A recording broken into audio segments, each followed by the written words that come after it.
To my friends, brothers, and sisters in Maui, we are going through the toughest time at the moment. I am one with you. My deepest condolences to families who lost through the wildfire. And my heart also goes out to the one who lost their properties and houses. With the community's help and support, I know you will bounce back. My heart, my soul, and my spirit are rooting for you, supporting you, and I'm fighting with you. You will get through this. Stay strong, Maui.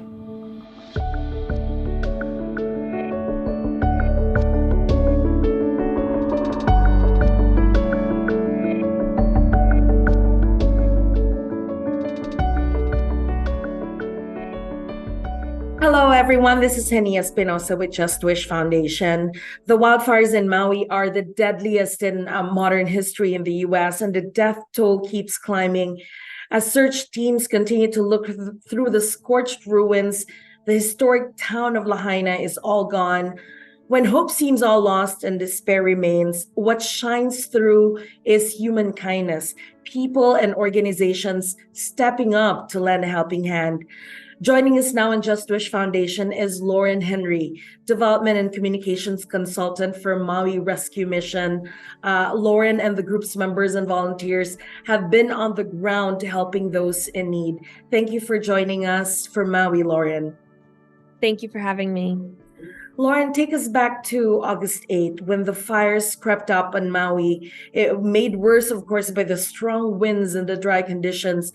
Do you remember how that day started and how it ended in the most tragic way? So my recollections are actually from later on Tuesday because I was in Kihei, where I live, and Tuesday night, we were hearing about, fires. It's not uncommon for there to be brush fires here on Maui in the summer, especially. So there are often brush fire reports that we keep an eye on. And so we had heard there were different smaller brush fires around. We didn't know the extent of things. And then Wednesday at 2 a.m., I woke up smelling smoke and saw my phone and a text that my friend who lived not far from me had been evacuated. And so began to get our go bags ready and try to understand the situation. Now, this is a fire that's completely separate from the Lahaina fire. In addition, there's a third fire up in Kula, up country. So we never had to officially evacuate, but we were on high alert and trying to get in touch with friends and understand where the fires really were. So Tuesday and Wednesday was a lot of just trying to understand where the threats were and how we could prepare to begin to help. But the fires kept moving. And so one of the evacuation centers was evacuated. So it was a very fluid situation for a long time. And very fast too. I mean, for people, especially in Lahaina, they were saying that it felt like minutes when the fire spread too fast, and the next thing you know, their house, they see their house on fire. Some people were jumping in the water to save their lives. I mean, for those who are not actually in Maui, we can only imagine really what is going on there.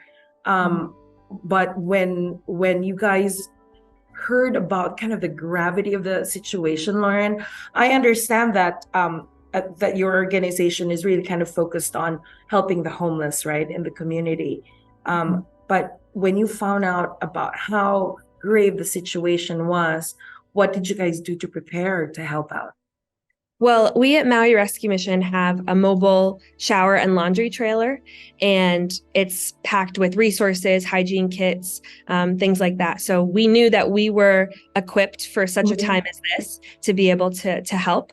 And so we began to ready all of the equipment that we had. And we're used to sort of being mobile because we're an entirely mobile operation. So we began to get ready, and all of the churches mobilized and started to make plans to get donations gathered and then shipped out on boats through partner organizations, as well as flown through, private organizations that were able to fly supplies over to the West Side. So we immediately got together with, hooied up with our partners and figured out, hey, we have something that's needed. How can we, go and bring support in the ways that we are equipped to do. How did your partners in the community respond to your calls to help out, to partner and to help out? Oh, yeah, it wasn't even our calls. I mean, everybody just jumped into action. People started showing up at churches, not needing to be asked.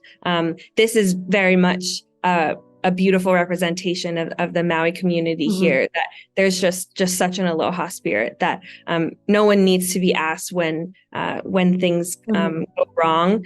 People are immediately already there helping. So it was beautiful to see how quickly they were able to just work across, churches, nonprofits, private businesses to just get things done and to get supplies over there and do what we could, even in the fluidity of the evolving situations.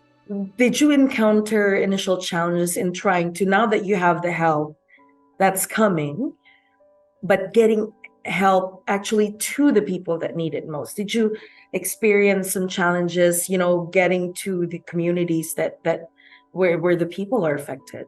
Yeah. So at Maui Rescue Mission, we are able, because we're mobile, to go where the unsheltered communities are and to go where we're needed. And so we're used to that. But the problem was that it was such a dangerous situation that they ended up closing the road to access the West Side. So we were unable to drive our trailer through because the fires were still ongoing, and it was an unsafe situation for anyone except first responders trying to put out the fire. So eventually we were able to get over to the West Side to bring our showers and laundry. But the reality is that we work with the homeless here, and now many more people just became homeless. And so our mission remains the same, but the needs are just exponentially greater. Yeah. When you finally had the chance to be at ground zero and be where the people most affected by the wildfires are, what did you witness? What did you see? Take us to the scene and how dire the situation is for these people.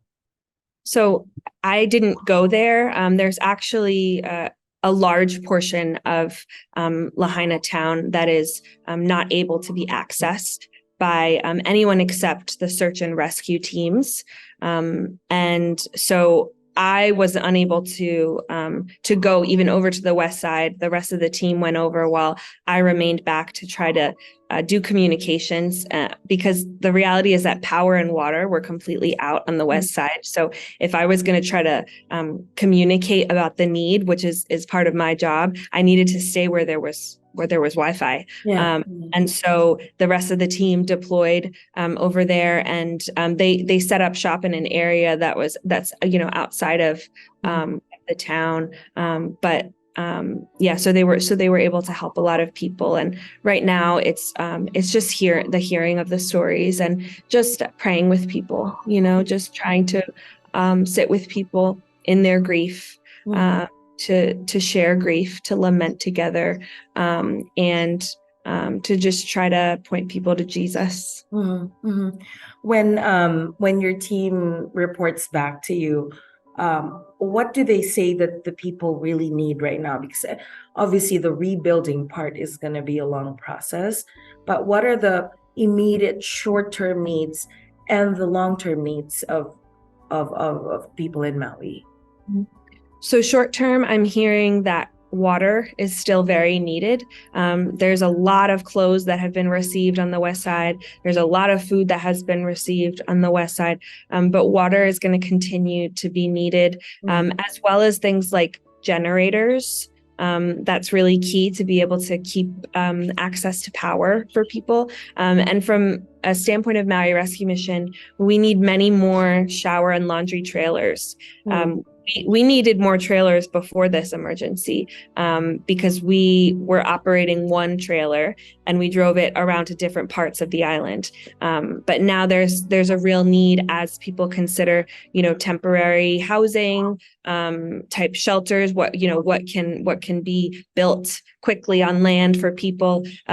Things like what we offer, mobile showers and laundry, become incredibly critical. So we're in need of trailers that can offer those services. And in terms of the shelter as well, Lauren, how can, I know people are probably staying, there's emergency shelters set up right across the island right now. Yes, from what I understand, there are 6 currently. Is there enough for everyone?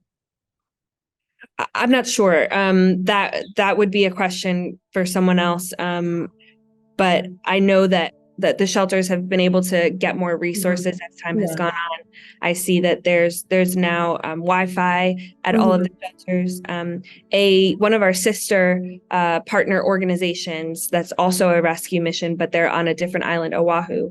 They were able to send over just a few reinforcements to help us at Maui Rescue Mission, and one of them actually is from the Philippines, and he speaks Tagalog, and we found out there was a desperate need at one of the shelters for an interpreter. And so he spent all day there interpreting for the families there that were displaced that needed to be able to communicate. So we're just really plugging in anywhere that we can. I think communication is really key right now because, of course, families are looking for family members that, are still missing. Yes. They want to tell their loved ones they're safe, but they're at a shelter. So, communication is really key, and also getting the word out to people that are able to help. Yes. I think that's very important right now. When Maui, you mentioned that Maui Rescue Mission, there's a lot of, it's a faith-based organization with a lot of partnerships and with other churches. When there's an opportunity to really kind of sit down and encourage people to stay strong in their faith amidst this tragedy, what kind of message do you guys want to tell these people who are really just losing hope? What kind of message do you want to tell them? The one thing that I think of is the story of, his name is Happy Jack, and he is one of our unsheltered friends that we've been serving for years. And we were finally able to connect with him when the team went over to Lahaina, and when he saw them, he just burst into tears, and they hugged, and they prayed together, and they grieved, and then miraculously, his one of his family members, who he hasn't been connected with for a while, reached out to our team via phone the same time that we were with him, looking for him. And miraculously, that team member had cell service to receive that call. And miraculously, that family member came to pick him up and take him home. So that's just an incredible story of, even while people that are, people are being displaced from their homes, there's still miracles happening of people that were unsheltered that now have homes. So, God is working, and, his people are coming together, and there's always an eternal hope that we have, even while we sit in the grief and the lament. Yeah. What keeps you going during these tough times, Lauren? Yeah, it's my faith. It's my faith. It's just walking with Jesus and knowing that that his ways are higher than my ways, and that he understands what it's like to grieve and to experience loss. And that's really what helps me to just be able to be with people, sit with people, encourage people, and try to just really share that spirit of aloha that is so beautiful here on this island. Yeah, and that spirit of aloha will carry the people of Maui through all of this devastation. And we at Just Wish Foundation, we're just so glad that we are able to help in our own little way by supporting you guys. But I know that there are more people out there who have the heart to give, just waiting for that opportunity to do so. And I hope this story reaches more people, Lauren, and we help spread the word, because the rebuilding part is really critical right now. This is not just a one-time thing that you help, but it's a continuous help until the people of Maui really get up on their feet and thrive again. Right. And it's a long process, but with human kindness and with organizations such as the Maui Rescue Mission, that's something that's certainly achievable. And there is hope. Yes, There there's is hope through it all. Thank you so much for all that you do, Lauren, and Maui Rescue Mission, and do keep us posted with what's happening there. And much love to the people of Maui. Thank you. Aloha and mahalo. Thank you. Aloha and mahalo. Thank you.